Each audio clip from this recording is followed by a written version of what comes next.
রেখে আমরা 2000 আমাদের এই আন্দোলনে 2000 ছাত্র জনতা প্রাণ দিয়েছে, শুধু নির্বাচনের জন্য নয়, দেশের সংস্কারের জন্য প্রাণ দিয়েছে।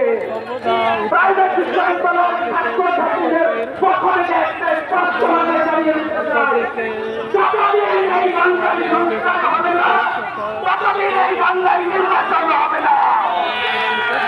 যতদিন এই বাংলায় প্রতিদিন থাকে সংস্কার হবে না, এই বাংলায় কোন নির্বাচন হবে না। তাকে সংস্কার নিশ্চিত হবে, তারপর নির্বাচন। এই আন্দোলনে তারা নিজেরা বিভিন্ন রকম ব্যক্তিবাদ দিয়ে এই আন্দোলনের তারা নিতে চায়। আমি তাদেরকে জানাতে চাই, তাহলে আপনারা এতদিন কোথায় ছিলেন? আপনারা এই নতজন পররাষ্ট্রনীতির মাধ্যমে আপনারা বিগত দিনে যেমন আওয়ামী লীগ আপনারা যেমন সম্মতি জ্ঞাপন করেছেন, এখন যখন আওয়ামী লীগ এই বাংলায় টিকতে পারে না, আপনারা তাদের পুনর্বাসনের কাজেও লেগেছে। আপনাদের হুঁশিয়ার করে দিতে চাই, এই বাংলায় যতদিন পর্যন্ত কোন ফ্যাসিস্টের বিচার না হবে, ততদিন পর্যন্ত নির্বাচন হবে না। সর্বশেষ একটা কথাই বলতে চাই, আমরা একটা নীতিভিত্তিক দেশ চাই, আমরা কোন নেতা ভিত্তিক দেশ চাই না।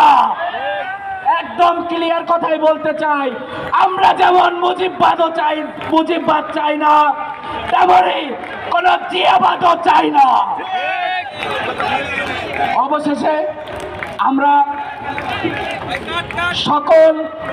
সকলে বর্তমানে যারা আহত অবস্থায় আছে, যারা হাসপাতালের বিছানায় এখনো মৃত্যুর সাঞ্জে পার হচ্ছে, তাদেরকে অতি দ্রুত সময় সুচিকিৎসা নিশ্চিত করতে হবে। এই বলে আমি আমার বক্তব্য এখানে শেষ করছি। ধন্যবাদ। রক্তের বন্যায় অ্যাকশন অ্যাকশন, কুত্তা লীগের বিরুদ্ধে, দিল্লির বিরুদ্ধে, দালালদের বিরুদ্ধে দিয়েছি তো রক্ত। রক্তের বন্যায় চলছে লড়াই, চলবে, চলছে লড়াই, চলবে। দিল্লি না ঢাকা, দিল্লি না ঢাকা, গোলামি না আজাদে, গোলামি না আজাদে, ক্ষমতা না জনতা, ক্ষমতা না জনতা। সংগ্রামী সহযোদ্ধাগণ যারা দাঁড়িয়ে আছেন তাদেরকে অনুরোধ করছি, আপনারা আপনাদের আসন গ্রহণ করুন।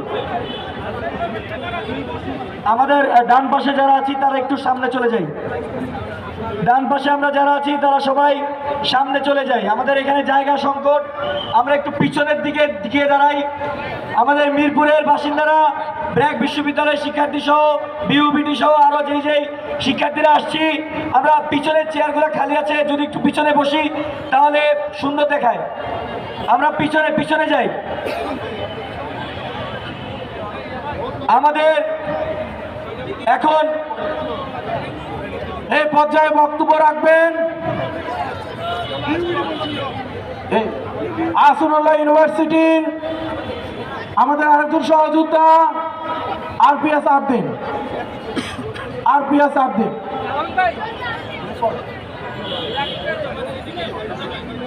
আসসালামু আলাইকুম। আজকে এখানে যারা উপস্থিত হয়েছেন, সংগ্রামী সহযোদ্ধা ভাই ও বোনেরা, সাংবাদিক কর্মী, সাধারণ জনতা যারা আমাদের এখানে সমাবেশে উপস্থিত হয়েছেন, তাদেরকে অসংখ্য ধন্যবাদ। আমি আপনাদের স্পষ্টভাবে বলতে চাই, আমরা একটি আপোষহীন সংগ্রামের মধ্য দিয়ে এ পর্যায়ে এসেছি। এই সংগ্রাম করতে আমাদের সহস্র ভাই বোন বুলেটের গুলির সামনে বুক পেতে দাঁড়িয়েছিল। আমরা আজকে জুলাই প্রক্লেমেশনের নামে যে প্রহসন দেখতে পাচ্ছি, সেই প্রহসনের বিরুদ্ধে আমরা ঐক্যবদ্ধ এবং আমরা স্পষ্টভাবে বলতে চাই, কোন ষড়যন্ত্র আপনাদেরকে ঠেকাচ্ছে, কোন জায়গা থেকে অশুভ শক্তির হাত ভেঙে দিব, গুড়িয়ে দিতে জানি। ও ইতিহাস বারবার সেটা দেখিয়েছে। বাংলার ইতিহাস সংগ্রামের ইতিহাস।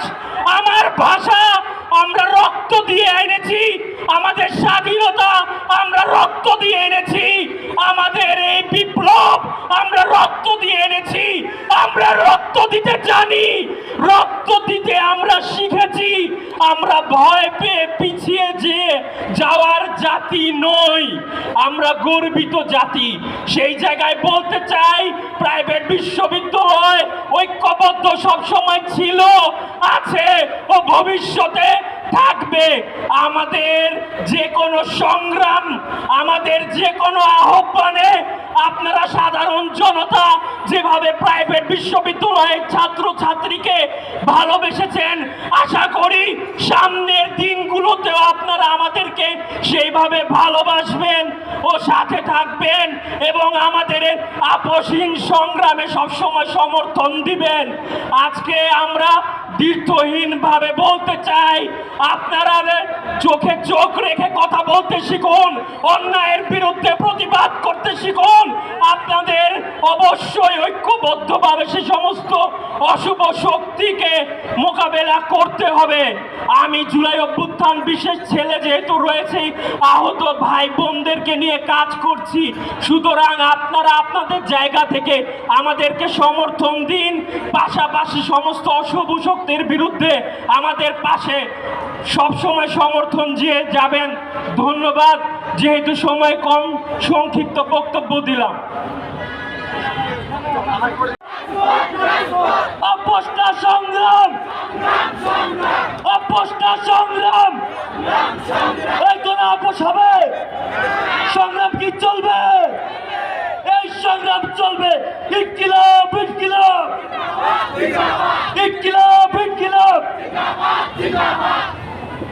আমরা কারো সাথে আপোষ করব না। এই আপোষহীন মন মানসিকতা নিয়েই এই জুলাই অভ্যুত্থানের এই ফেরিওয়ালারা বাংলাদেশকে নতুন মাত্রায় নিয়ে যাবে। এখন আমি বক্তব্য দিতে আহ্বান করব চট্টগ্রামের আইআইইউসি ইউনিভার্সিটির শাহনওয়াজ ভাইকে। তারা সেই চট্টগ্রাম থেকে আজকের এই সমাবেশে যোগ দিয়েছেন। সবাই করতালি দিন। আসসালামু আলাইকুম রহমতুল্লাহ। আমি চট্টগ্রামের আইআইসি থেকে আসছি। 15 জুলাই যখন চট্টগ্রামের আন্দোলন প্রায় নুয়ে পড়ছিল, চট্টগ্রাম বিশ্ববিদ্যালয় আন্দোলন যখন একেবারে বন্ধ হয়ে গিয়েছিল, তখন চট্টগ্রামে আন্দোলনকে উজ্জীবিত করেছে আইআইসি। আমাদের অন্তর্বর্তীকালীন সরকারের প্রধান দুইটি বৈশিষ্ট্য ছিল, বিচার করা ফেসিবাদের, 2 নম্বর হচ্ছে আমাদের সংস্কার করা। কিন্তু 16 জুলাই যখন আইআইসি থেকে চট্টগ্রাম শহরের ফিরতি 3টি বাসে নুরুল আজিম, রনি এবং বাবর মহিবুল হাসান চৌধুরী নফেলের নেতৃত্বে যখন হামলা করেছিল, তখন ওই 2 আসামির এখনো পর্যন্ত ওদের সৈন্যবাহিনী চট্টগ্রামে ঘুরে বেড়াচ্ছে। কিন্তু অন্তর্বর্তীকালীন সরকার তাদের বিচারের বৈশিষ্ট্য রেখেও ওদেরকে অ্যারেস্ট করছেন না। আমি আইআইসি এবং চট্টগ্রামের বেসরকারি বিশ্ববিদ্যালয়ের সকলের পক্ষ থেকে ওই 2 কোটির বিচার চাই এবং এই বলে আমার বক্তব্য শেষ করছি। ইনকিলাব জিন্দাবাদ। প্রিয় সহযোদ্ধারা, বক্তব্য শুরুতেই স্মরণ করছি জুলাই গণঅভ্যুত্থানের আমার শহীদ ভাইদের এবং যাদের আত্মত্যাগের বিনিময়ে আমরা আজকে এক নতুন বাংলাদেশ পেয়েছি তাদের। আপনারা জানেন, যখন এই ফ্যাসিস্ট হাসিনা ঢাকা ইউনিভার্সিটির হলগুলোকে বন্ধ করে দিল, যখন পশ্চিম দিগন্তে আন্দোলন ডুবি ডুবি অবস্থা, ঠিক সেই সময় প্রাইভেট ইউনিভার্সিটির ভাইয়েরা কিভাবে রাস্তায় নেমে পড়েছিল এবং আন্দোলনকে এক দফা আন্দোলনে রূপান্তরিত করেছিল। আপনারা জানেন, এই প্রাইভেট ইউনিভার্সিটির স্টুডেন্টরা কিভাবে তাদের জীবন দিয়ে দিয়েছিল মুক্ত সহ স্কুল কলেজের ভাইয়েরা কিভাবে তাদের জীবন দিয়ে দিয়েছিল, আজকে সেই খুনি হাসিনার দোসররা বিচারহীনতায় তারা দিল্লিতে বসে আছে, দিল্লির তাদের কোলে বসে আছে। তাদের বিচার করে কেন হচ্ছে না? আমরা তাদের বিচার চাই। আপনারা জানেন, আমরা এই আন্দোলন কোন ফেসবুক পেজ কিংবা কোন একান্ত ব্যক্তিবর্গের ডাকে নামি নাই। আমরা নেমেছিলাম এই আন্দোলনে, আমার ভাইয়ের উপরে গুলি করা হয়েছে সেই কারণে। আজকে আমাদের আন্দোলনকে, এই বিপ্লবকে যারা কুক্ষিগত করার চেষ্টা করছেন তাদের হুঁশিয়ার করে বলে দিতে চাই, আমরা এখনো প্রাইভেট ইউনিভার্সিটির মানুষ, রাজপথ থেকে যাই নাই। আমরা রাজপথে আছি, রাজপথে থাকবো, ঐক্যবদ্ধ হয়ে থাকবো এবং প্রয়োজনে আবার রাজপথে নামবো। ইনকিলাব জিন্দাবাদ। আসসালামু আলাইকুম। আশা করি সবাই ভালো আছেন। আজকে অনেক দিন পরে প্রাইভেটের সকল শিক্ষার্থীদের, আমার সকল সহযাত্রীদের একসাথে দেখতে পেরে সত্যি আমি খুব আনন্দিত। আচ্ছা, আমরা যে আন্দোলনটা করেছি, কেন করেছি? আমরা আন্দোলনটা করেছি দেশটাকে সুন্দরভাবে করতে, সকল অন্যায়ের বিরুদ্ধে আমরা রুখে দাঁড়িয়েছি। কিন্তু আমাদের মধ্যে একটি সমস্যা, সেটা হচ্ছে আমাদের একতা নেই, আমাদের একতার অভাব। আমরা যদি সবাই এক থাকতে পারি, এক হয়ে আমরা লড়াই করে এই ফ্যাসিস্ট হাসিনাকে আমরা যদি দেশ থেকে পালাতে দিতে পারি, তাহলে আমরা কেন এই বাংলাদেশকে সুন্দর করতে আবার এক হব না? আমাকে এটা বলেন, আপনারা কেন এখনো পিছিয়ে আছেন? আমি আন্দোলনের সময় দেখেছি আমাদের অনেক নারী যোদ্ধা যারা আমাদের সাথে যুদ্ধ করেছে, আমাদের সাথে লড়েছে, কিন্তু সেই নারীরা এখন কোথায়? আমরা কোনো নারীকে কেন দেখতে পাচ্ছি না? নারীদের সংখ্যা কেন এত কমে গেল? আমরা কি আর কোনো অন্যায়ের বিরুদ্ধে কথা বলবো না? আমরা কি কোনো অন্যায়ের বিরুদ্ধে প্রতিবাদ করব না?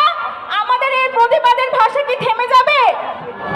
আমাদের সব নারীদেরকে, সব নারী যোদ্ধাদেরকে আমরা বলবো এক হতে এবং এক হয়ে দেশটাকে সুন্দরভাবে করতে। আমরা চাই জাস্টিস। আমাদের যুদ্ধে যারা শহীদ হয়েছেন, এই 24-এর যুদ্ধে যারা শহীদ হয়েছেন, তাদের প্রপার বিচার, তারা যেটা খারাপ ফেস করেছে, যে শহীদ হয়েছে, আমরা সেগুলোর বিচার চাই।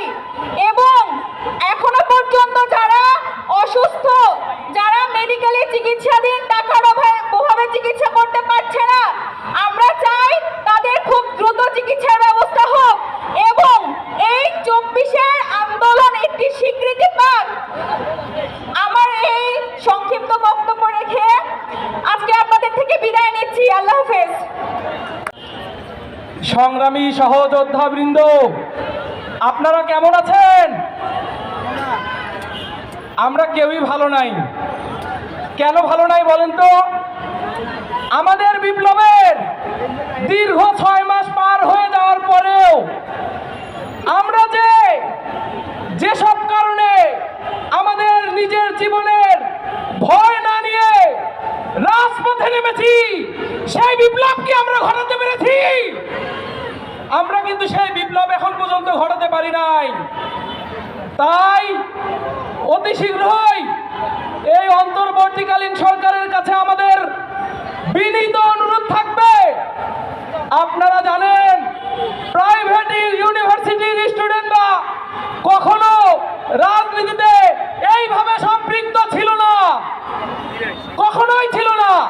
যখন আমরা দেখেছি ঢাকা বিশ্ববিদ্যালয়ের হল ভ্যাকেন্ট করে দেওয়া হয়েছে, আমাদের ভাইদেরকে রাত 2টা নয় 3টা নয় ভোরের দিকে বের করে দেওয়া হয়েছে, তখন আমরা রাজপথে নেমে এসেছি। তাই আমরা বলতে চাই, এই অন্তর্বর্তীকালীন সরকার 6 মাস যে সংস্কার করেছে, এই সংস্কার আমরা কামনা করি না, আমরা এর থেকে বেশি কামনা করি। আমরা এই সরকারের প্রতি আহ্বান জানাবো, অতি শীঘ্রই বিডিআর হত্যা মামলার বিচার করতে হবে। এই বাংলার মাটিতে আমাদের সহস্র যে জওয়ানদের হত্যা করা হয়েছে সেইটার বিচার এই বাংলার মাটিতে করা হবে। এবং এই অন্তর্বর্তীকালীন সরকারকে পরিষ্কার করে একটি কথা জানিয়ে দিতে চাই, এই খুনি শেখ হাসিনা রেড লিস্টেড হওয়ার পরেও এখন পর্যন্ত কেন ইন্টারপোলের মাধ্যমে তাকে গ্রেফতার করা গেল না, সেই দিকটা আপনারা অবশ্যই দেখবেন। আমি সর্বশেষ আর একটি কথা বলে আমার বক্তব্য শেষ করে যেতে চাই। আমরা 5 আগস্টে যে বিজয় দেখেছি, আমরা সর্বশেষ আর একটি বিজয় দেখতে চাই। সেই বিজয়টি অর্জিত হবে এই খুনি শেখ হাসিনাকে গ্রেফতারের মাধ্যমে, সর্বোচ্চ শাস্তি ফাঁসি দিয়ে কার্যকরের মাধ্যমে। ইনকিলাব জিন্দাবাদ। দেশের সমস্ত পাবলিক বিশ্ববিদ্যালয় বন্ধ করে দেয়, হলগুলো থেকে শিক্ষার্থীদেরকে বের করে দেয়, আমার ভাই বোনদেরকে পিটিয়ে রক্তাক্ত করে রাজপথে লাশ পড়ে, তখন বেসরকারি বিশ্ববিদ্যালয়ের শিক্ষার্থীরা এই হত্যার বিচারে খুনি হাসিনার পতনের দাবিতে 18 জুলাই গোটা ঢাকা শহর ব্লকেট করে দেয়। বেসরকারি বিশ্ববিদ্যালয় ক্রেডিট নিতে আসে নাই, বেসরকারি বিশ্ববিদ্যালয় নেতৃত্ব দিয়েছে জাতির সংকটে, জাতির প্রয়োজনে। আমরা জাতির প্রয়োজনে এই ফ্যাসিস্টকে হটিয়েছিলাম। এই ফ্যাসিজম, এই ফ্যাসিস্ট রেজিম পুনরায় যেন না ফিরে আসে, এই জন্য রাষ্ট্র সংস্কারের আকাঙ্ক্ষা নিয়েই 5 আগস্টের আমাদের বিজয়ের মূল লক্ষ্য ছিল। আজকে বিভিন্ন রাজনৈতিক দল দিল্লির প্রেসক্রিপশনে ঘোষণা দেয় যে নির্বাচিত সরকার ছাড়া রাষ্ট্র সংস্কার সম্ভব নয়। তাদেরকে বলে দিতে চাই, দিল্লি যখন বলে নির্বাচিত সরকার দরকার, তখন আমরা বলি আমরা সঠিক পথে আছি, নির্বাচন না, আগে সংস্কার দরকার। দিল্লির দাসত্ব, দিল্লির প্রেসক্রিপশন এই বাংলার মাটিতে আমরা যতদিন বেঁচে আছি কায়েম হওয়ার সুযোগ। এই গভর্নমেন্ট যদি ভুল করে সেটা আমরা ধরিয়ে দেব, এই গভর্নমেন্টকে দিয়ে প্রেশার দিয়ে আমরা কাজ করিয়ে নিব। কিন্তু ছাত্র জনতার ম্যান্ডেট পাওয়া এই সরকারকে ব্যর্থ বলে যারা হটানোর চক্রান্ত করতেছে, নাম বলতেছি না, বিএনপি চেয়ারপারসনের এক উপদেষ্টা গত পরশুদিন বলছে বিএনপি নাকি একটা ফু দিলেই সরকার উড়ে যাবে। আমি বলে দিতে চাই, এই 17 বছর ফু দেন নাই কেন? কোথায় ছিলেন আপনারা 17 বছর? ফয়জলামি করতে আসছেন আপনারা। এই যে ফু দেওয়ার আলাপ দিচ্ছেন, এই আলাপটা দেওয়ার সুযোগ তৈরি করে দেওয়ার জন্য এই ইন্টারিম গভর্নমেন্টকে বসাইছি আমরা। হাসিনা থাকলে এই ফু দেওয়ার আলাপ থাকতো না। আপনারা ফুয়ের ভয়ে ঘরে বসেছিলেন, খাটের তলায় লুকিয়েছিলেন। ইন্টারিম গভর্নমেন্টের প্রতি কিছু কথা বলতে চাই।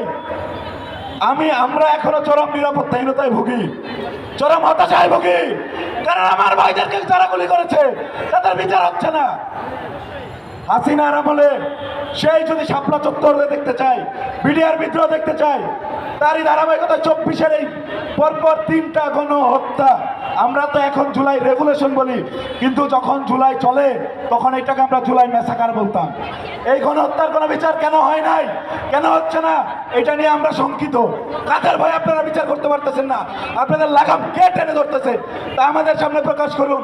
সেই লাগাম যারা টানতেছে তাদের লাগাম টানার জন্য আমরা রাজপথে সদা জাগ্রত আছি।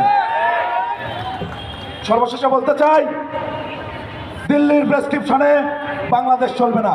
দিল্লির দাসত্ব করার দিন শেষ, বাংলাদেশ চলবে 24-এর গণঅভ্যুত্থানের নেতৃত্বদানকারী ছাত্র জনতার প্রেসক্রিপশন অনুযায়ী। কারণ এই ছাত্র জনতা দেশকে ভালোবেসে, দেশের জন্য জীবন দিয়েছে, তারা দেশের সবসময় কল্যাণ চায়, তারাই দেশের জন্য সবচাইতে কল্যাণময়ী। ধন্যবাদ, ভালো থাকবেন সবাই। ইনকিলাব জিন্দাবাদ, মুজিববাদ মুর্দাবাদ।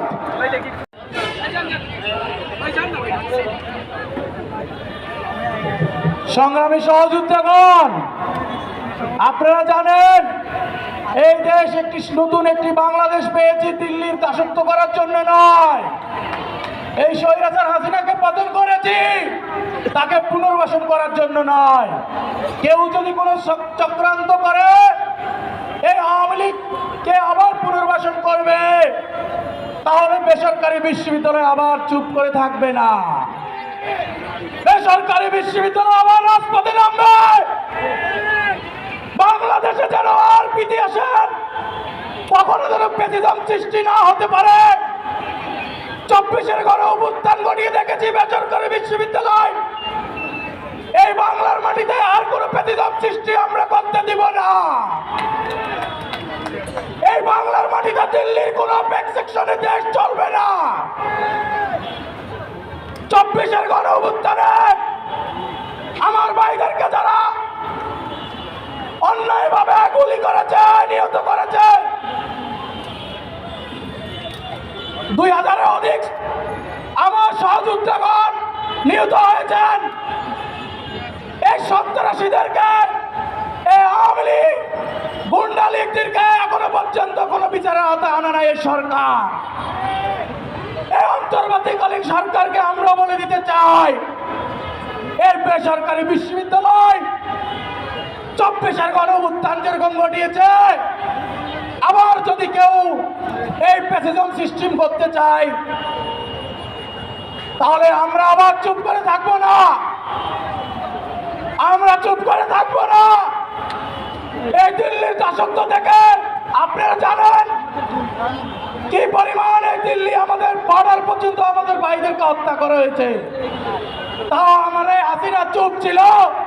আমরা এখন কোনো ছাত্রী না, আর ছাত্র হবে না ইনশাল্লাহ। দিল্লির প্রেসক্রিপশনে বাংলাদেশ থেকে মুক্ত হয়েছে। আমি মনে করি আবার যদি তারা আবার দিল্লি আমাদের উপরে হস্তক্ষেপ করতে চায়, তাহলে আমরা আবার রাজপথে নামবো ইনশাল্লাহ। ইনকিলাব জিন্দাবাদ। আমাদের সংকটগুলো ঘনীভূত হচ্ছে, যে সংকটগুলো আমরা কাঁধে কাঁধ মিলিয়ে ঐক্যবদ্ধভাবে আমরা প্রতিহত করেছিলাম। প্রাইভেট ইউনিভার্সিটির ভূমিকা সেক্ষেত্রে অনন্য এবং অতুলনীয়। যারা প্রাইভেট বিশ্ববিদ্যালয়ের বিভিন্ন জায়গায় এই গণ অভ্যুত্থানে শহীদ হয়েছেন, আমরা সেই শহীদ বেদিতে শ্রদ্ধা নিবেদনের মধ্য দিয়ে আজকের এই প্রোগ্রামের মধ্য দিয়ে আমরা একটি কথার জানান দিতে চাই। আগামীর বাংলাদেশের যদি কোনো সংকটকালীন মুহূর্ত থেকে একটি উন্নত রাষ্ট্র, একটি শান্তির রাষ্ট্র যদি আমরা প্রতিষ্ঠা করতে চাই, তাহলে প্রথমে আমাদেরকে যে বিষয়ের সুরাহা এবং সমাধান করতে হবে সেটা হলো 72 সালের মুজিববাদীয় সংবিধান। আজকে আমাদের মধ্যে কথা উঠছে যে বহুদলীয় গণতন্ত্রের মধ্য দিয়ে আগামীর বাংলাদেশের যে ভবিষ্যৎ রূপরেখা, সেই ভবিষ্যৎ রূপরেখার মধ্যে যেতে হবে। সেখানে আমরা স্পষ্টত বলতে চাই, একদলীয় কোনো সংবিধানের অধীনে বহুদলীয় কোনো গণতন্ত্রের বিকাশ বাংলাদেশে অসম্ভব। বাংলাদেশেও যে অপরাপর রাজনৈতিক দলগুলো রয়েছেন,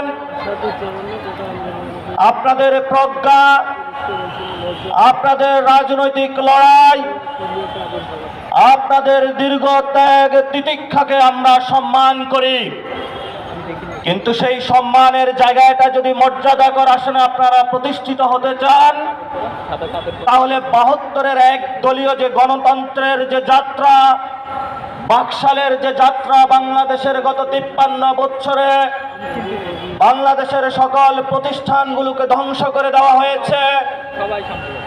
বাংলাদেশের মা মাটি মানুষের এই অস্তিত্বকে বিলীন করে আমাদের ট্যাক্সের টাকাগুলোকে বিদেশে পাঠিয়ে দেওয়া হয়েছে।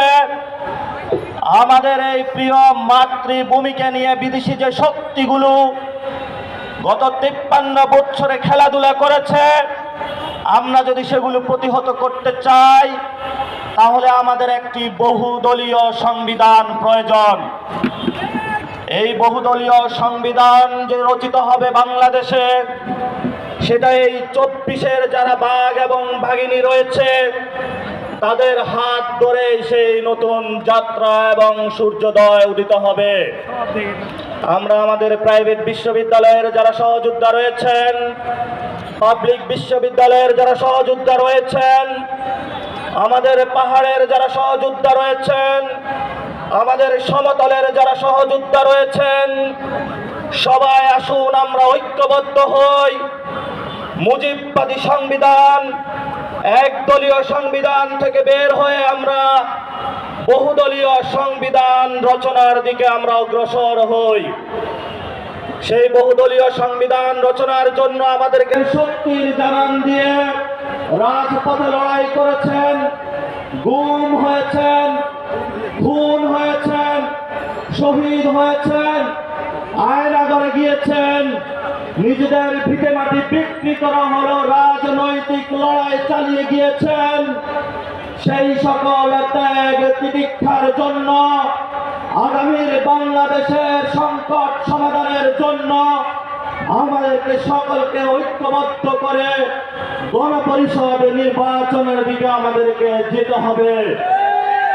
যেই গণপরিষদ নির্বাচনের মধ্যে বাংলাদেশের 24-এর গণ অভ্যুত্থানে যে শ্রমিকরা শহীদ হয়েছেন, সেই শ্রমিকদের কথা থাকতে হবে।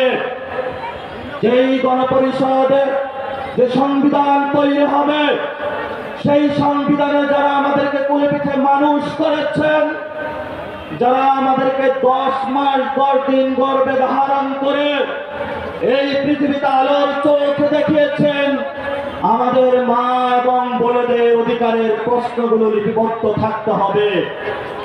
সেই গণপরিষদে আমরা এমন একটি সংবিধান চাই, যেই সংবিধানে আমাদেরকে আর কোন রাষ্ট্রের কাছে গোলামীর জিঞ্জির পরিধান করতে হবে না।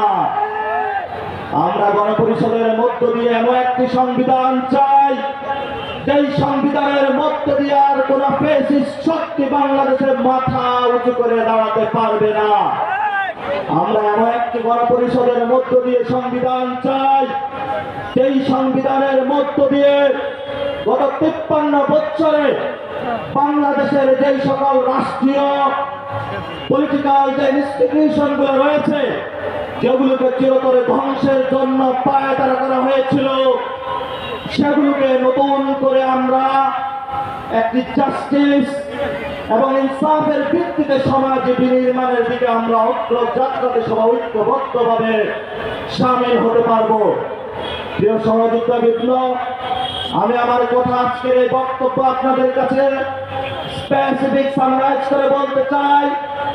এক দলীয় সংবিধানের 72-এর সংবিধানের মধ্য দিয়ে বহু দলীয় গণতন্ত্র বাংলাদেশে প্রতিষ্ঠা করা অসম্ভব, এবং এ বিষয়ে বাংলাদেশের যে বিএনপি রয়েছেন, অপরাপর যে রাজনৈতিক দলগুলো রয়েছেন, বহু দলীয় গণতন্ত্রের প্রবক্তা এক দলীয় সংবিধানে কখনোই হতে পারে না, কখনোই হতে পারে না। আমাদেরকে বহু দলীয় একটি সংবিধান জনগণের সামনে দিতে হবে। যেই সংবিধান গণপরিষদ নির্বাচনের মধ্য দিয়ে এই 24-এ যে সুযোগ এসেছে, সেই সুযোগের মধ্য দিয়ে আমাদের কাজে লাগাতে হবে। এর মধ্য দিয়ে যারা আমাদের পথে বাধা হয়ে দাঁড়াবে, আমরা তাদের পরিণতি শেখ হাসিনার প্রতি লক্ষ্য রাখার জন্য তাদেরকে অনুরোধ জানাচ্ছি। আমাদের স্পষ্ট কথা, বাংলাদেশের আমাদের রক্ত দিয়েছি আমরা। এখানে যদি বিচার প্রক্রিয়া এবং সংস্কার প্রক্রিয়ার মধ্যে কেউ যদি বাধা সৃষ্টি করতে চায়, দেশীয় এবং আন্তর্জাতিক ক্ষেত্রে কোনো ষড়যন্ত্র করতে চায়, আপনারা সবাই মাঠে প্রস্তুত থাকবেন। রক্ত আমরা দিয়েছি, আরো দিব রক্ত। বাংলাদেশের যাত্রা অব্যাহত থাকবে ইনশাআল্লাহ। সে লড়াইয়ে সকলে ঐক্যবদ্ধ থাকবেন। গণপরিষদের নির্বাচনের জন্য আপনারা সকলে প্রস্তুতি নেন। বাংলাদেশের গণপরিষদ নির্বাচনের মধ্য দিয়ে বাংলাদেশের আগামীর সম্ভাবনা এবং ভবিষ্যতে নির্ধারিত হবে। রাজপথে দেখা হবে, লড়াইয়ের সংগ্রামে দেখা হবে। সবাই সুস্থতা কামনা করে আজকের বক্তব্য শেষ করছি। আসসালামু আলাইকুম।